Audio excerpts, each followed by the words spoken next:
Hey guys, so as promised, I'm going to be making my go-to chocolate chip cookie recipe. I have all the ingredients with me right here.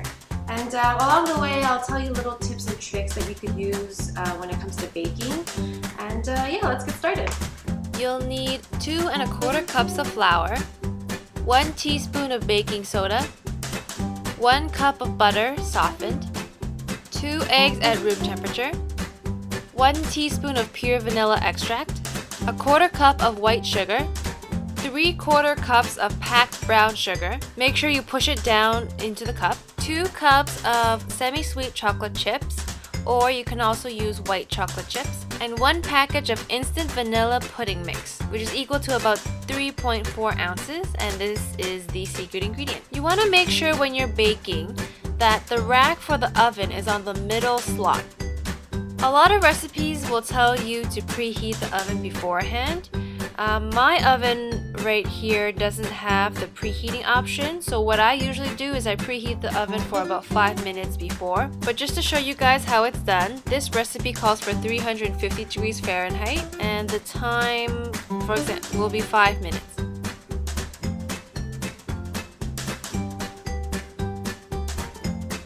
Every time I bake, I use my KitchenAid standing mixer.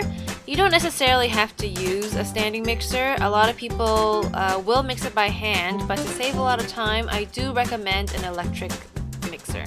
The handheld electric one that you can plug in. It'll make your life a lot easier, trust me. Okay, so the first thing you want to do is in a large bowl or in your standing mixer bowl, you want to cream the butter, brown sugar, and white sugar together.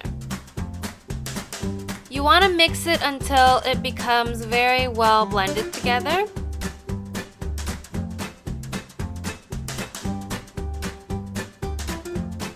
After it's done, you want to take a spatula and get all the dough from the sides of the bowl so it doesn't stick, and when you mix it again later, it'll evenly mix.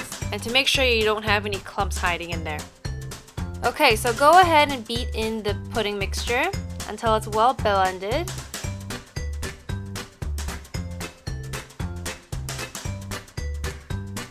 Then you want to stir in the eggs as well as the vanilla.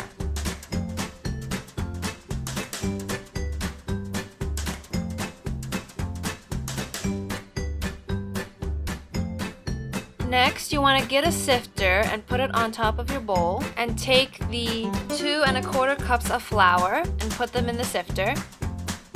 Lift it up over the bowl, put your hand out and tap it, and this tapping motion is what sifts the flour. You also want to make sure you put your baking powder in there and keep sifting until all of it is in the large bowl.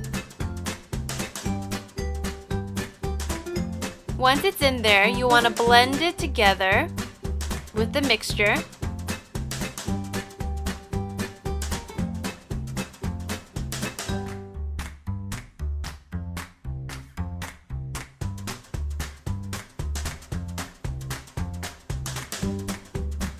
And then you want to stir in your chocolate chips, whether they're white chocolate chips or semi-sweet chocolate chips.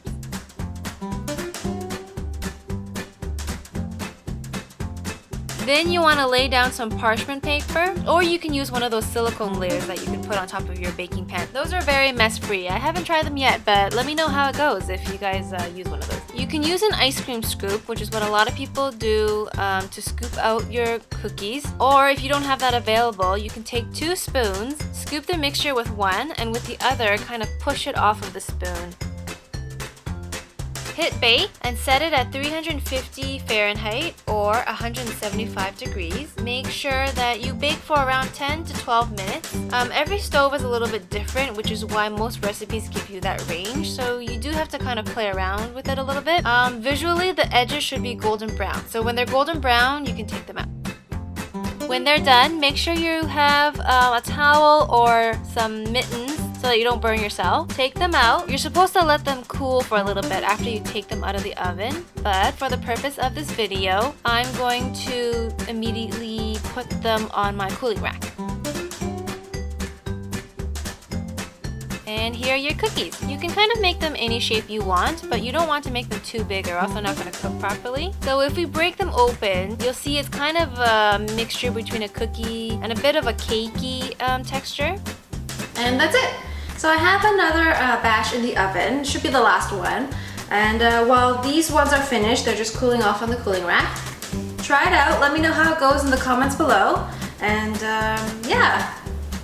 I hope my video was easy to follow. I'll include all the ingredients in the description below and also a link to a post that I wrote quite a while back about the exact same recipe. Let me know if there's anything else you want to see me bake or any recipes that you want me to try out. And until then,